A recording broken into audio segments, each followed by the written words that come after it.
And welcome to Brilliant Essence, everyone. This is Astrid Stromberg. I'm going to be your host for the next hour, along with my very special guest every Thursday. Today we have Synthia Andrews, Dr.Synthia Andrews, who is author of The Path of Energy, Awaken Your Personal Power and Expand Your Consciousness.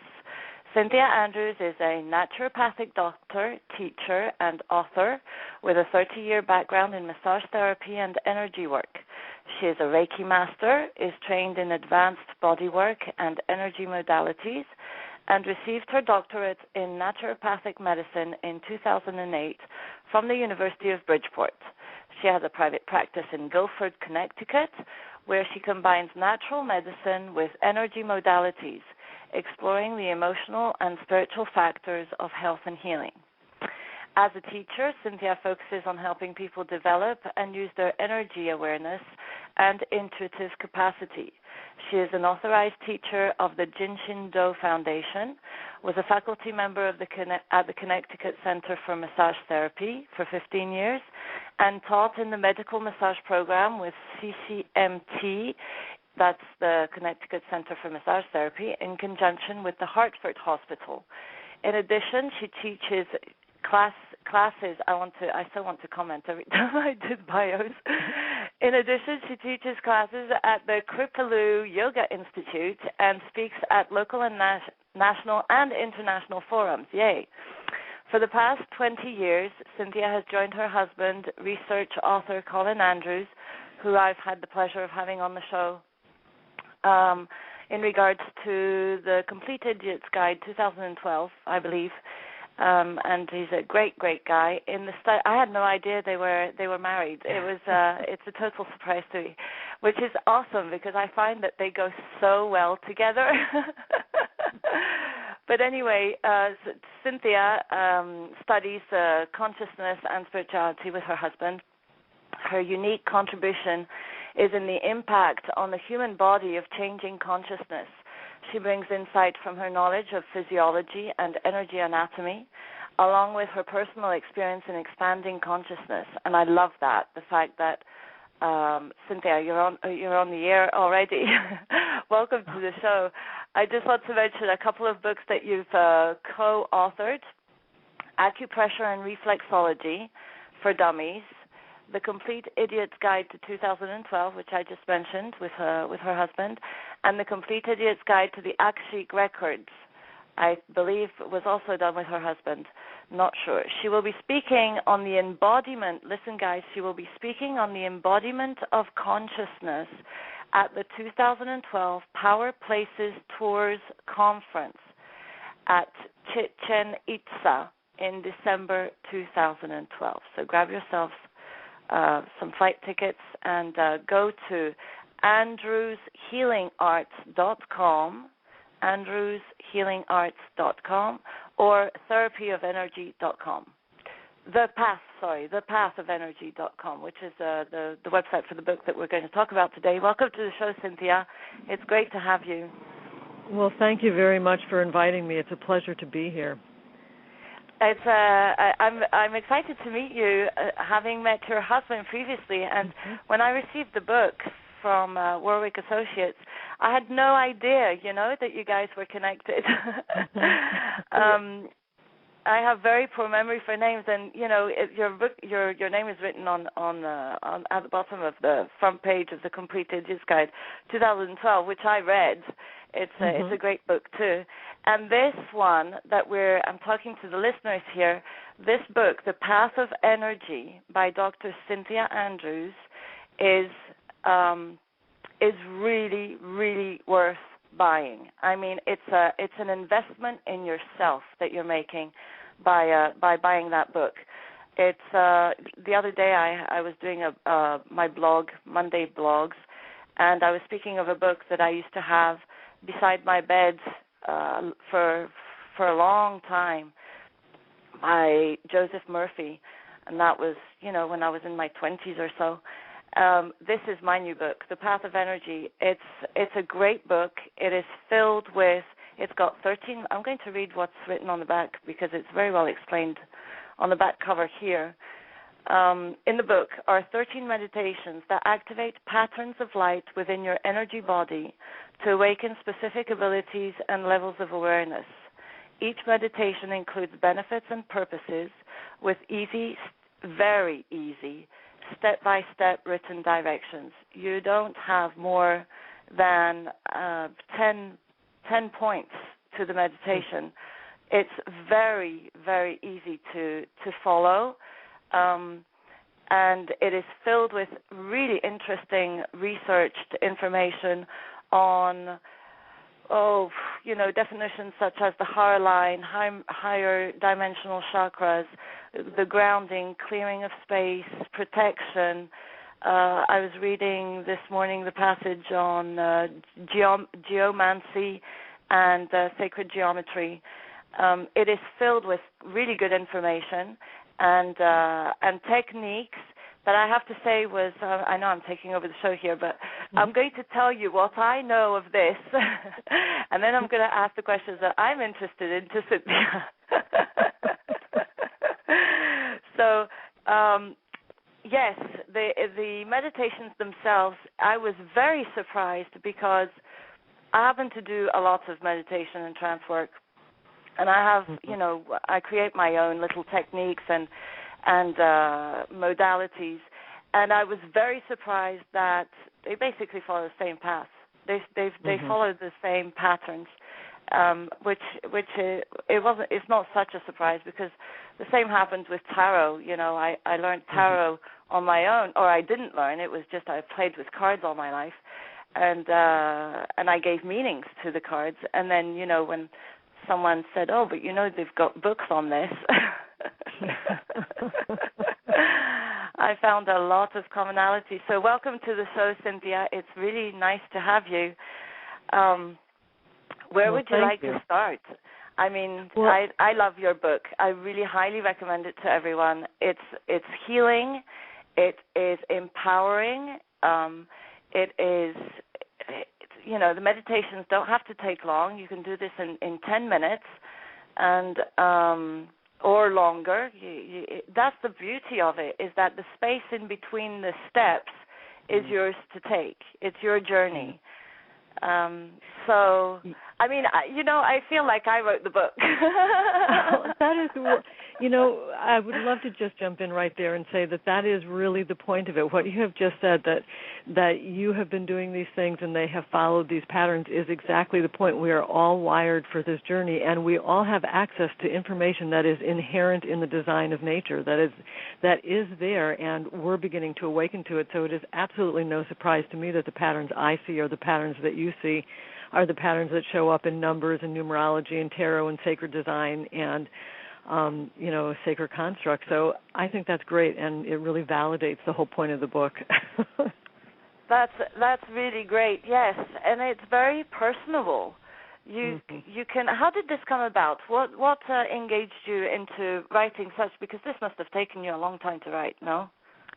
Yeah, it's interesting. In 2005, when I was in my second year of medical school, I had a overriding impulse during one of my meditations to write down all of these meditations, which at that point was about 7 or 8 that I had been working with for 30 years, and that it was going to be important to do so. So I started, and I really saw the whole book kind of laid out, although I didn't feel that I would necessarily be able to write it all because it seemed like a big job. But I agreed to put down the meditations, and as I was doing it, as I was putting it all together, doors just began to open. I was offered to write books, the acupressure book, which there was nothing in my desire to do that. It came to me, and the other books did as well.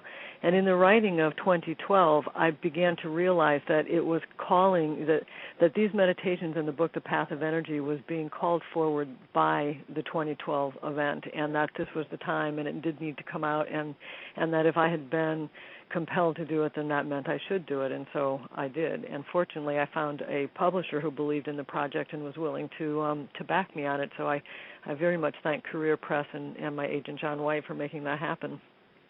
Yes, beautiful. Where do we go from here? What would you like to talk about, Synthia? What's your drive these days?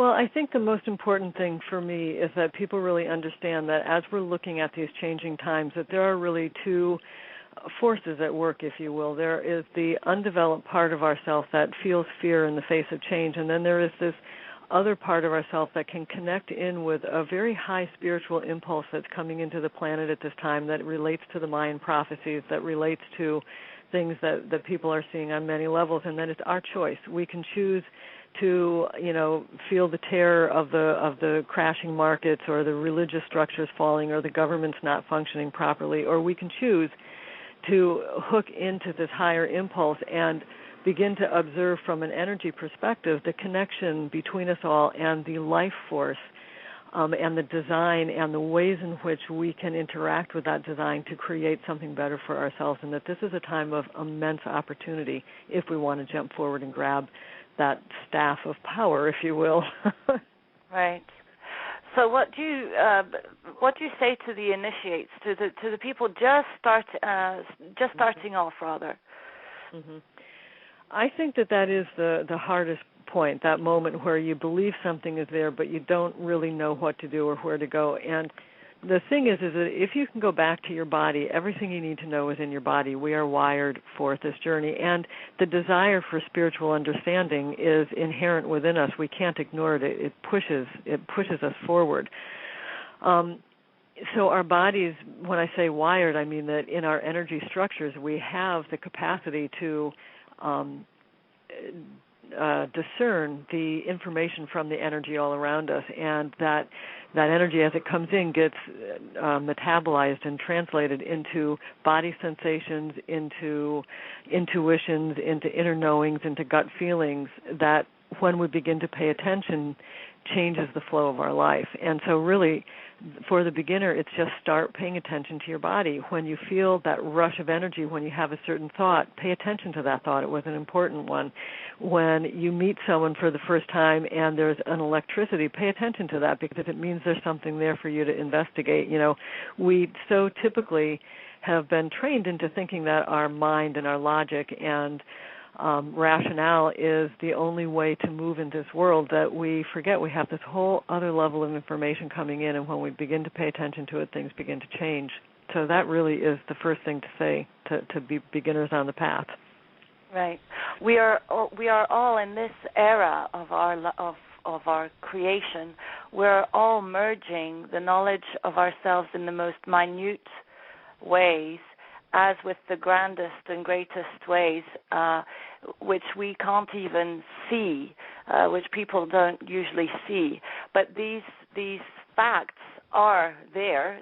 We are in all and in both, if you will, and we're in the process of merging. Our journeys take us to balance ourselves, to reconsider the notion of opposites, to for the intellectuals to go into the fundamental structures that aren't seen, the consciousness and the energies that we don't perceive.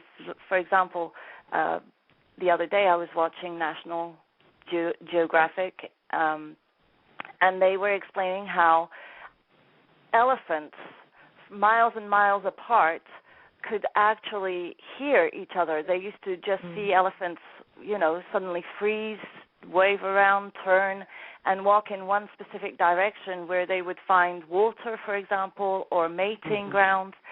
And through, on kilometers and kilometers of space, and they couldn't figure out how they did it. And in fact, it's just a question of frequency. They have these perceptions of lower frequencies that the human body cannot, doesn't consciously use, so isn't consciously aware of. So everything is very physical and explainable, and I love the part on the numbers. Again, I don't have memories, but the 13 joints and the 20 extremities of our bodies, our fingers and our toes, 1320. Would you like to explain the correlation between these numbers? Yeah, I'm not very good with the math of things either, and I usually leave this to other people, but essentially that was a very magical combination for the Mayan, and even today it's part of the golden mean ratio.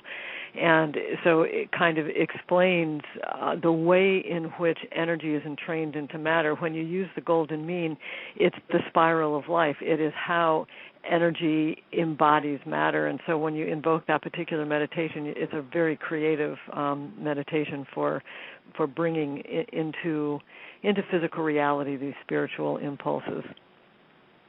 One of my favorite meditations, which I'm actually going to share if you don't mind, is the Celtic Cross. I like it because it's simple and you can use it afterwards with other meditation and shamanic journeys. So under Celtic Cross it says keyword protection. Description: this pattern provides a protective shield when in physical, psychological, or psychic danger. It consists of 5 energy balls, one large central ball surrounded by 4 satellites. When you stand in the center and energetically connect the satellites in the Celtic Cross pattern, an impenetrable wall of safety is created. Any ill-intentioned energy sent toward a person or place protected by the Celtic Cross is blessed and reflected back to the sender as love. This formation magnifies your energy field, expanding your personal space and creating power and strength. It helps to activate your survival instincts while calling on higher powers to assist your safety. Although not an aggressive pattern, it is fully protective. It can also act as a filter, allowing higher energy to come in while shielding you from thought forms, projections, and hooks. And then there's a reference to chapter 12 down the road. You've got a list of benefits. The benefits creates an energetic shield around you, people, objects, and places, helps to focus and solidify your attention, gathers all your resources necessary for strength and action. That's totally me. Facilitates the highest and best outcome for all involved parties, allows you to rest when under extended external pressure, filters harmful energy from the matrix of energy you receive. It's a very powerful one. And then it is used to protect from psychic attack or extreme situations, maintain boundaries, and facilitate peaceful resolution during conflict, and I would add negotiations, assist a safe outcome when in physical danger, help protect and shield loved ones, protect property, activate filtered protection when in group situations, filter energy during telepathic or psychic explorations, which is important because the more you filter, the more you attune and the more information, correct information you gain. And finally, it acts as a vehicle for out-of-body explorations. And here is the flow pattern, which is basically the meditation. So you start by activating the spiral pillar of light, which is one of the first ones that you do. It's very simple. Then you align the outer edge of the pillar with the outer edge of, I'm not going to describe it because people don't know what the spiral of light is, but it's a very simple 7-point meditation, and there's variations to it underneath.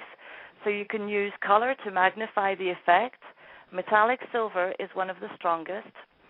Or you could construct this pattern around your house, family, individuals, animals, personal property, or objects that need extra protection. You continue to do your meditations? Have you edited any specific ones in any specific way for yourself? Yeah, every single time that I do the meditations, they change for the moment. The Celtic Cross is one of the ones that does not really seem to change, though. And, it's interesting. When I developed that, or when that one really came to me, it was the first one. It's interesting that you should choose it out. It was actually the first meditation that I received, and that was in 1981, and I was in Montreal with a friend who had recently broken up with a person who had been a very adept psychic, not necessarily spiritual, but incredibly psychic, and he had her under this tremendous psychic assault, which I kind of only half believed at the time until I spent the night with her and received the psychic assault. And it was in the midst of that, and I just asked, what do I do? I don't know what to do. And the Celtic Cross immediately came into form, and he was immediately gone, and it was something that I used from then on. I was very surprised to discover a couple months ago, actually, when I was reading a book about Dion Fortune, who was an esoteric explorer at the turn of the 1900s, that she used the Celtic Cross as the sign for bringing in the esoteric police, and I thought that was really cool. So, I was tapping into something that apparently other people didn't know. Wow. And so from that time forward, I have used the Celtic Cross considerably, and the biggest change for me in the course of the 20, 30 years that I've been using it is that I began to realize it could also be a vehicle for spiritual work, that rather than just protection, it could be the vehicle for consciousness, like the Merkaba is, to travel outside of the body. Describe the Merkaba for people who don't know. The Merkaba is, if you take two pyramids and face them so their apexes are opposing each other, and then merge the bases kind of coming up halfway in, you end up with like an 8-pointed star. It's kind of hard. It's a tetrahedron. You end up with a tetrahedron that's three-dimensional. And when you put yourself inside of that tetrahedron, it becomes a vehicle for consciousness. Drunvalo Melchizedek has been one of the ones who's really promoted the Merkaba. So his book, The Flower of Life, gives a lot of information about it. And when I do it, there's always the outer eggshell, from which is basically the shell of vortices. I see it as vortices. I don't know. I haven't read this anywhere else. So maybe you might have had the same experience. But the points are the extremities to the outer shell, which isn't. But there is a flow of energy that is concentrated at that particular point, and it's filled with vortices going in and out of the Merkaba. Have you seen this? That makes total and complete sense to me. Yes, and what I have seen is that if people align themselves to those vortices, like if you're working in a group, you can do some pretty amazing things. You can do intentionally, shift things like radioactive poisoning, and you can really move molecules and open up health. It's amazing that you should say that. I'm really interested in the fact that you've got a very strong correlation to the body itself, to the physical aspects. Would you like to give us little examples of how you would use a meditation and what it would mean within the body? I don't know my physiology at all. Well, essentially, so we have our physical anatomy, and then intertwined with that we have our energetic anatomy, which consists in, and there is more to energetic anatomy than this. It's just that these are the ones that are most easily accessible. They're what I call the physio-energetic anatomy, and that they're so intertwined with our physiology that we have easy organic access to them.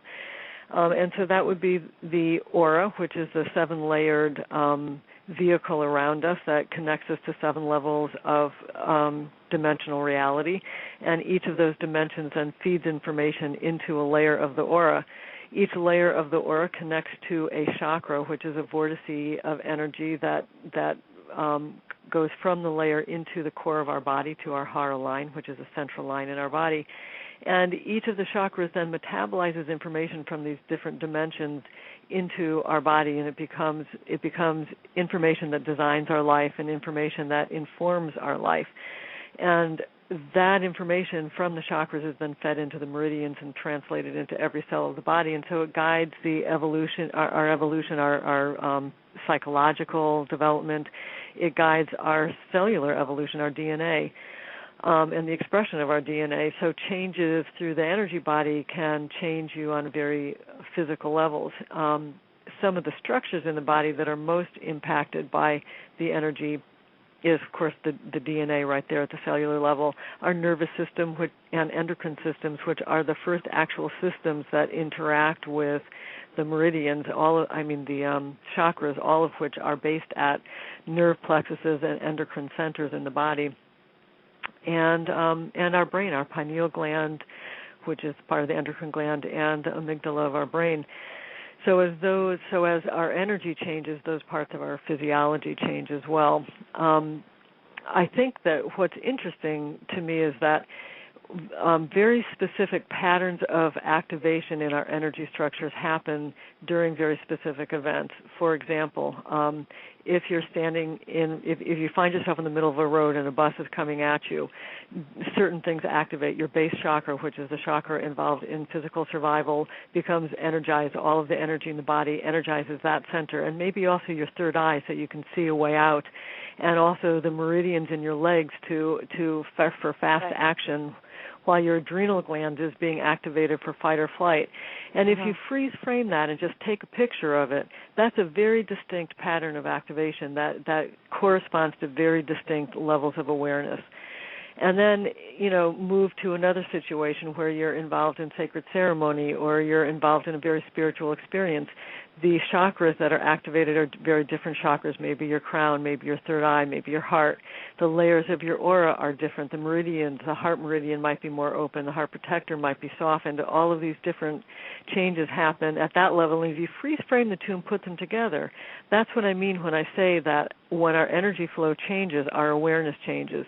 And then we have a choice. And when we go through life, we can choose to act habitually and end up usually in the physical survival mode of energy activation, or we can choose a different mode of activation. And that's really the point of the meditations, is to demonstrate how we can activate our energy in different ways.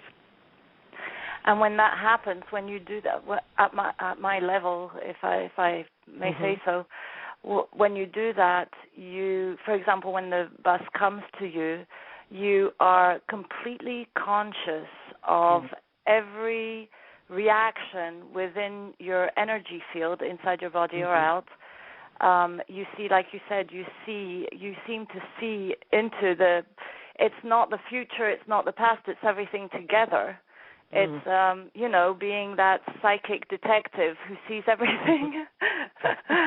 It really, really happens. And then you realize that your whole life is the experience of that moment with the choice and will to experience the next moment in any way you choose, in any way you want. It's a really, really powerful place to be. It doesn't happen all day, every day.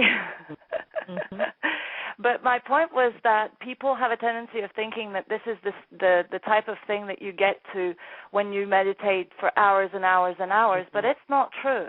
If you can be very, I love the word freeze. If you can freeze yourself in the moment, you see it all, and it takes a second.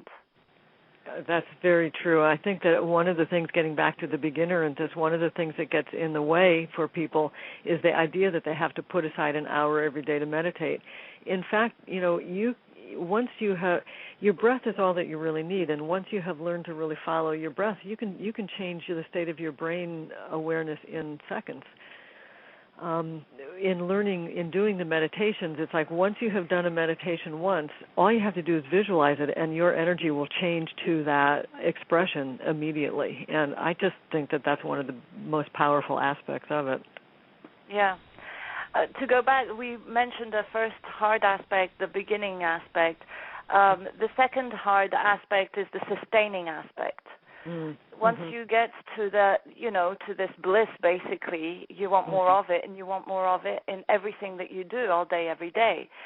But at the same time, you are connected to all these different, not only frequencies, vibrations, but worlds. And within those worlds are forces which are very, we're still in our physical body, so we are very impacted by them. And the trick is to balance, and that's where the balance, the key to balance is. Now, I don't know which one is balancing. I know I read them all, but Do you have one on balancing? Yeah, the one for me that works the most with balancing is the Earth and Sky meditation, which is really about taking our place. As the Native Americans have always said, that we are the connection between Earth and Sky. We are that bridge, that link. And for me, what that means is that life is the interaction of energy and matter. Life is the transformation point between energy and matter. And when we are that, then we are breathing in life into matter in every breath and balancing physical with spiritual and keeping it in flow with each other and keeping it in balance with each other, which I think is very important. And the first thing I'm sorry. Oh, please go ahead. No, go ahead. The first thing that you start off with when you start meditating is taking 3 deep breaths. Mm-hmm. The breath is important. How does the breath flow, through our anatomy? Could you? Well, essentially, the breath is what connects our mind with our body. It is the connector between the mind and the body, and wherever our mind and breath go, our energy will follow. So if I can take my mind into my foot, and as I'm breathing, imagine the breath going into the foot, then all of my energy will follow and go into my foot. So I can direct then my energy wherever my body needs to have more energy in that moment, which can be very helpful around healing, because what often happens in disease or injury or wound is that it becomes isolated and energy flow doesn't get there. So if I can begin to direct my mind and my breath to that spot and bring energy to it, it's optimizing the conditions for the body to heal itself, because the body has all the mechanisms to do that. It's just a matter of whether there are obstructions, and the biggest obstruction is just isolation. So when we can bring it back into the flow of the whole, then healing can happen. For some reason, the images of the wars and famines in Africa came to me as you were saying that, and I was wondering. I lived a year and a half in Sudan when I was 13, and I had a very specific, experience, which I didn't see famine. I didn't see people lacking to the point of death. But I feel for those people, and when we're in this world, when we're in as in America, I'm in California right now, a lot of people have a tendency of thinking that they you need to help them. Yes, you need to help them. You need to help them help themselves. You absolutely need to support them in them being, allowing to be. If there's one bad thing about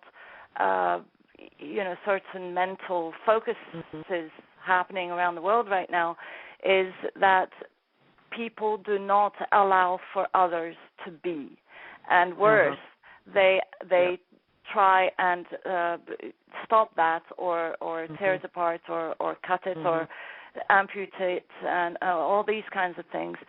And that's terrible. That's really, really terrible. But nevertheless, they do have their own ways to live, because the human consciousness is here to experience. What meditation goes back to alignments to, for example, past lives, or reasons, purpose of being, that kind of thing? Which meditation would you recommend?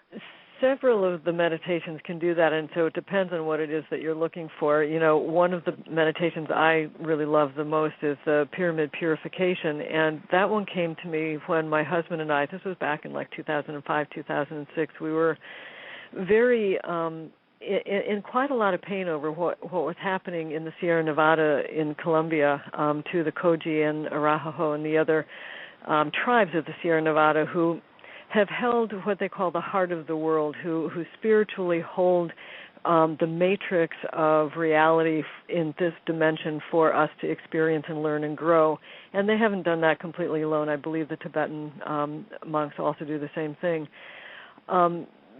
but the places that they go on the earth in order to strengthen the earth and to do the things are being destroyed and being and you know, the typical thing that happens on the planet. And my heart was really there with them and my husband's, and we were thinking, well, what on an energetic level can we do to take responsibility for our piece of it? And that was where the inspiration for the pyramid purification came from. And the idea is to pull back to ourselves all of the harm that we have through all of our lifetimes put out into the world, to call that back into ourselves, to purify it, to welcome the places of unwholeness that we have carried back in to become whole, and cleanse it and release it as love and light into the ethers, to help the earth on that level, that when each of us can come responsible both for our physical actions and our energetic pollution, then we can change this planet. And so we don't have to depend on different cultures to do this alone. We can all support that. And then we can all support those cultures as well, which I think is really important. And if I could put a plug in for the Elders Project, who are supporting the Koji and being able to go and do their ceremony, and then let me do that, eldersproject.com. I was just going to ask, what groups do you recommend? Do you have your own groups? Are there groups of the path of energy in the States? Are you going to build that? Not at this point, but basically we are just, starting. This book just came out in June, and we're just starting to build. What we have on the website right now is all of the meditations in the book, but with visual instructions for people who don't read it who get it better out of visuals. And we also are just finishing, Monday night we will be finishing the audio version so that people can get just free downloads of an audio of each meditation. And then what we hope to do, we're putting together online courses. The first is just a free hour-and-a-half download of Embodying Changing Consciousness, and after that there will be courses that you can buy for very inexpensive. And to develop things, we're offering online mentoring with the idea that as we begin to live intentionally, we can create these groups, these intentional groups around the planet, like Lynn McTaggart has been doing with her intention experiment, and other people, Greg Braden, who I'm very honored, supported, and endorsed my book, that different people like that are really working to establish this kind of intentionality, which we would like to be a part of as well.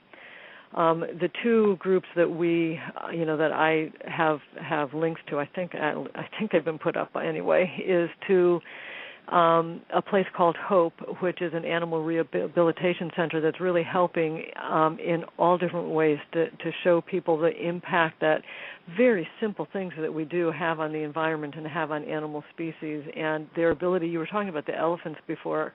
That ability to read energy that the elephants have, we have that in our body. We've just lost the ability to pay attention to it.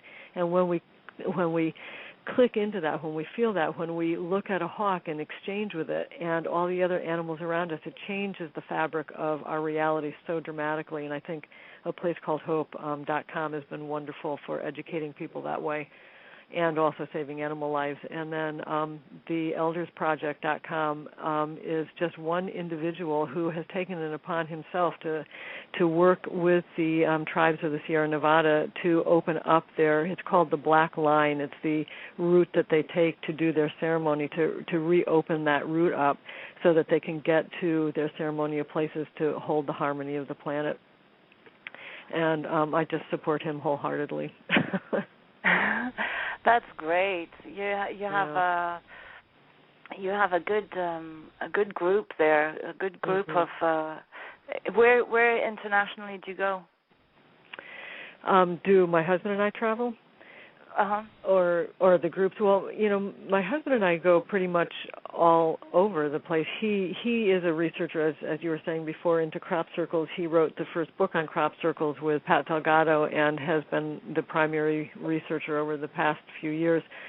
And basically, we travel a lot around that subject, and that gives us access to exploring in the places that we go and learning what's happening there and connecting with people, which has been a tremendous gift. What do you get out of treading on these different grounds? Oh, Could you give me That I think I would love to make the next book that I write about, the sacred spots around the earth and connecting with them and what that feels like. Yes. Oh God, my favorite place, my home is England, which is where my husband is from. And when we go into the stones in England, and it doesn't matter if it's 4 stones that were knocked over by cows and covered in patties, you can feel the intention that's there, and you stand on it, and it's like a hum coming through the bottom of your feet, up through your body, out into the sky, and you're just part of something so amazing. I just love it. Oh, you're so right. I lived in Scotland, England, and I trekked the Black Mountains in Wales. Oh, and I visited Ireland.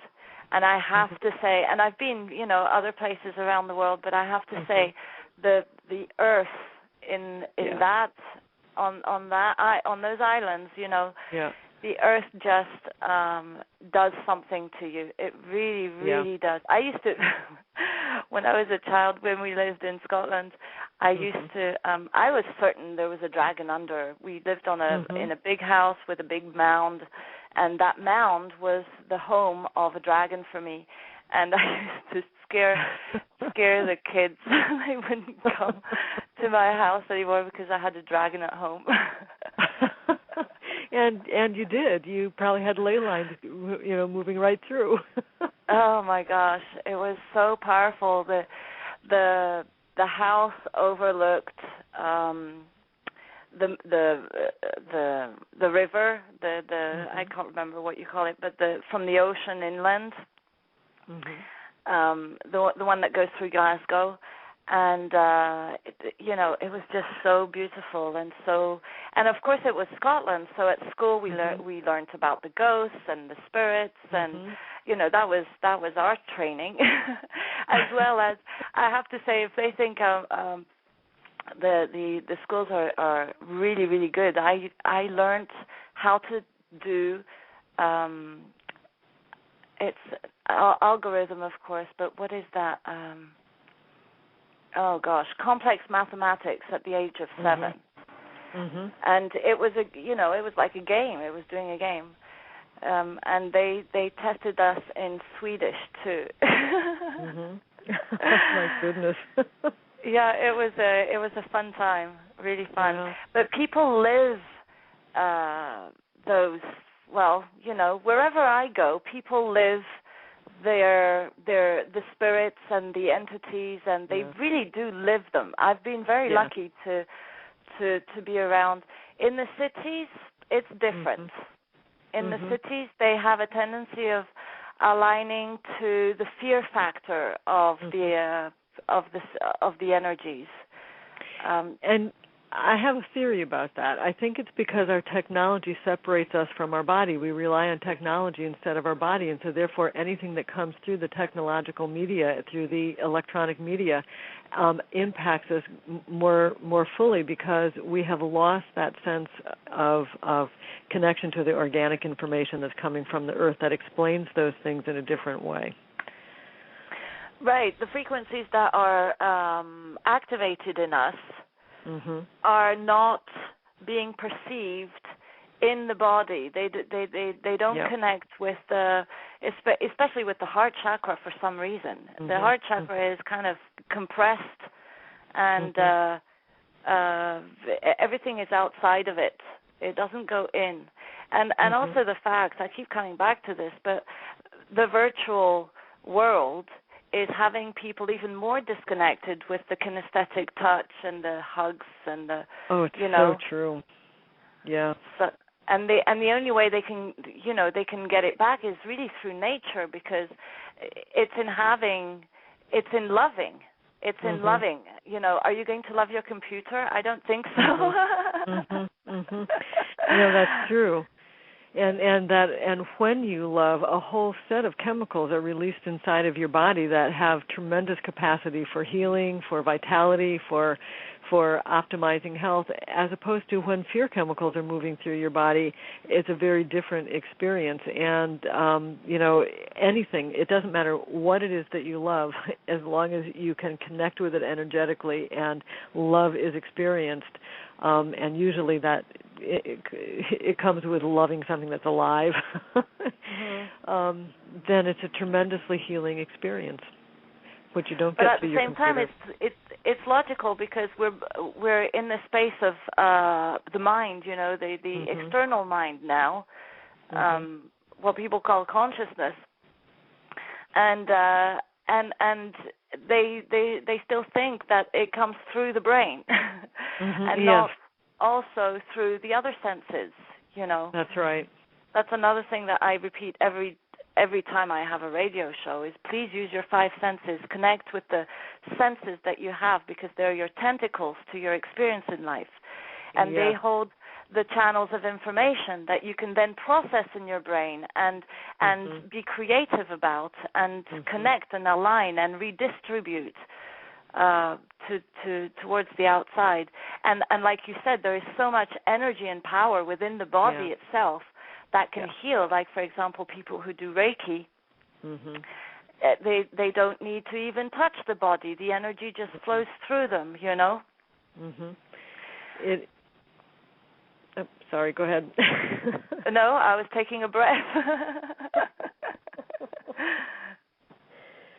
I was just going to say something related to what you were talking about, and it's just flown right out of my brain. That was it. That happens to me all the time, Synthia.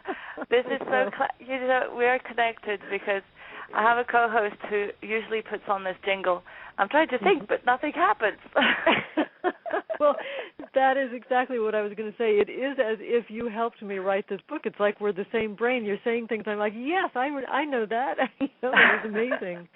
Well, so great. We must be on the inner planes working together, and it's a pleasure to meet you in the physical, Astrid. Thank you. Thank you so much. Let me see in the chat room if there are any questions, and on the switchboard, let me see. Math is a game, yes. Learned so much from the Intention Project that caused a shift in me. Intention Project? Which one? And besides, there's a lot of meditations, international meditations, online meditations going on these days, and I'm really happy to see that. It's a big bang. It's a big bang. That's really good. One of the things I would want to say about that just quickly is that I have gotten a number of emails from people who felt that they had been harmed while participating in group meditations, and what I discerned from that is that a lot of times we carry with us projections and we carry with us expectations, and that when we leave ourselves completely vulnerably open, we can receive other people's projections in ways that aren't necessarily healthy for us. And so I do counsel people to use that Celtic cross when they're in group meditation, so that the only thing that comes through is pure intent without anything else, just pure intent. Absolutely. So just to put that out. And there's another thing that I'm a big critic of. Meditations, CDs, even meditations on air, meditations in books. I'm a big criticizer. I'm French, so it's natural. But I do not like it when someone writes a positive affirmation followed by the reason why it wouldn't work, or I cannot stand that. I mean, it's total reverse psychology. Yeah, absolutely. It's like don't look at the white elephant. Yeah, so if you're going to give yourselves affirmations or listen to people or read about meditations and such, please, remember to filter out anything that pertains to anything negative, anything uncomfortable that you feel. Get it out, and then if you have the time, reconsider what's inside your body triggered that, because you are aligned to it. So is it something simply, that's forcefully influenced by the outside that you kind of let the door open to, or is it something in your childhood that you might want to look back at, etc. But if there's one book I really highly recommend, it's this one, Synthia Andrews, The Path of Energy, Awaken Your Personal Power and Expand Your Consciousness. You can find it on Amazon. I believe it's under $10 right now. So really, it's a huge investment in yourself and in the future of your children that you're doing for here. How about children, Synthia? My children are always with me, a huge part of the flow. What's your relationship to? Are you going to write a book for parents, for children? I would love to. That would be of great interest for me to do. I think that children come in and they have connections to all of these things naturally, and by the age of about 4 or 5, it starts to be filtered out of them. And so if at that age we can open those doors safely, hold them open safely for kids, and it's not always safe for them to experience in a world that doesn't acknowledge it. It's not always safe to be holding that, and so kids have to be protected in it. But I think keeping our kids awake and aware is one of the biggest things that we can do in the changing times that we're in.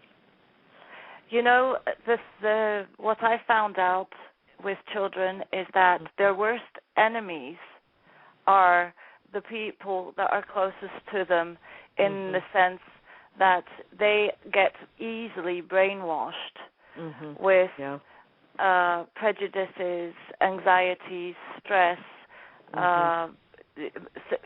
things that are only perspectives of others, because they're sponges. And I'm very, very careful as to what I say, how I say it, how we all make mistakes, how I ask for forgiveness, how I forgive.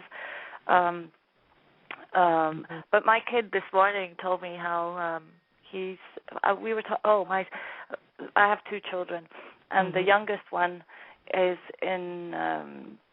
she dressed up as a fairy this morning, and it was so funny. We went to this camp of hers. It's the best camp ever, and she's only 5, and they were all dressed in fairies. Nobody had, talked to each other, but they were all dressed in fairies. And my son, who's nearly 8, he explained to me how he had seen a fairy yesterday in the trees. He said he had spiked hair.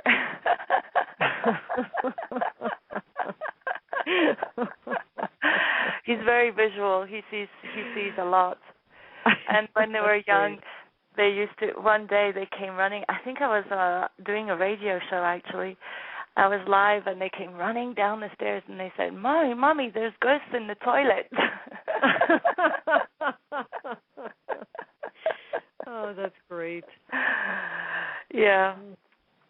Well, it's really been a pleasure having you on. We've still got 5 minutes. Would you like to interest our listeners or myself into something special of yours? Well, the most that I have to offer at this moment and going forward are the online courses that we're putting together, which I'm really, really hopeful will be helpful to people in major different ways. And we don't have a lot. This is a nice year for us to kind of relax. Colin and I both will just be working more on the home front this year and getting ourselves sort of together and working those intimacy pathways between ourselves, which is always a pleasure, and kind of being home, just a nice break. Tell me a little bit more about the Power Places Tours conference. Power Places is doing a very large thing at Chichen Itza on December 21st in 2012. Greg Braden will be there. A number of the Mayan elders will be there, I believe. Humbat's men and Don Alejandro will both be there. I don't know about Carlos Barrios, who are the 3 of the most prominent of the elders at this time. I think that they will be having speakers. Jeff Stray from England, who is in my mind one of the best 2012 people. I'm sure that they will also have John Major Jenkins. I can't remember the whole list, but it is an impressive list, and I am shaking in my boots to be talking in the same locale as these folks. Oh no, you can't say that. Taking it with excitement, I hope. Yes, well, I will be doing my job, but it will be in great humility. And, of course, my husband will be there talking about crop circles and the different ways in which they are helping to inform us and shift our consciousness as well. And I just had an image of the cats with the boots story. Puss in Boots? Puss in Boots. Well, I'll take that on and take a look at it. Yeah, there's something in there with the hat and the feather. Because you've got it all, I'm sure you're connected with that culture in a very deep way. Through wearing the hat, perhaps, I don't know.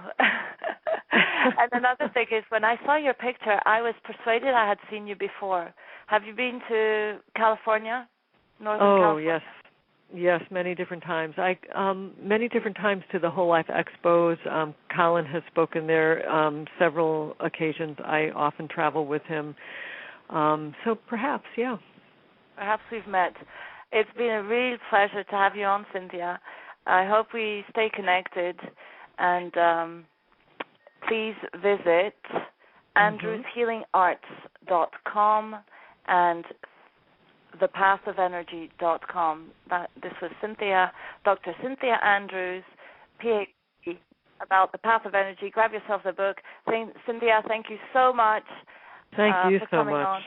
And come on with any new books that you have, of course.